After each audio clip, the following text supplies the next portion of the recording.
اعوذ باللہ من الشیطان الرجیم بسم اللہ الرحمن الرحیم۔ السلام علیکم محترم ناظرین سامعین، ڈاکٹر یاسمین طارق کی طرف سے خوش آمدید۔ آپ دیکھ رہے ہیں نالج چراغ انسائکلوپیڈیا آف قرآن پاک، چیپٹر نمبر 13، سورۃ رعد۔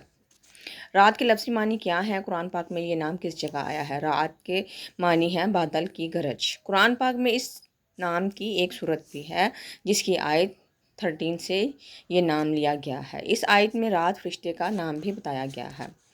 موجودہ ترتیب کے لحاظ سے سورۃ رعد 13ویں نمبر پر ہے۔ ترتیب نزول کے اعتبار سے کون سی سورت ہے؟ ترتیب نزول کے اعتبار سے سورۃ رعد قرآن پاک کی 96ویں سورت ہے۔ سورۃ رعد قرآن پاک کے 13ویں پارے اور تیسری منزل میں ہے۔ اس میں کتنے رکوع اور آیات ہیں؟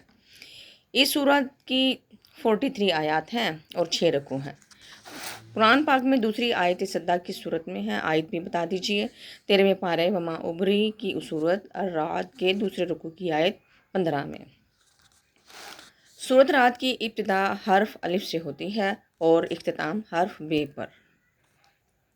حروف کی کل تعداد بتا دیں۔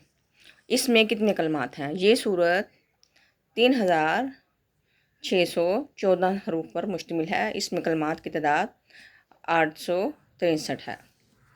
سورۃ رعد کی وجہ تسمیہ کیا ہے؟ رعد بادل کی گرج کو کہتے ہیں۔ آیت نمبر 13 یہ آیت ہے میں اس کا ذکر ہے۔ اس مناسبت سے اس سورت کا نام الرعد ہے۔